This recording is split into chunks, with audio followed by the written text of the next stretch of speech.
Walang masama kung Right. in-improve mo yung sarili mo. And yung ibang tao nagpaparetoke, walang masama doon kasi una, katawan nila yon. Right. And anong masama kung mas gumanda or gusto nila i-improve sa kanila?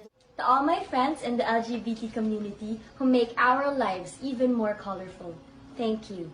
And I want you to know that everything about who you are and what you stand for is valid. Take pride in who you are. Gay rights. Para sa lahat, hindi lang para sa employees ng mga ABS, pero para sa buong Pilipinas. So, Kaya nandito po kami kasi responsibilidad namin makaramdam para maging boses ng mga taong hindi mapakinggan. Kasi kung di kami magsalita, sino magsasalita para sa... Tandaan, kasaysayan na mismo nagpapatunay na sa ating mga kababaihan, walang imposible. Ganyan si Leni Robredo.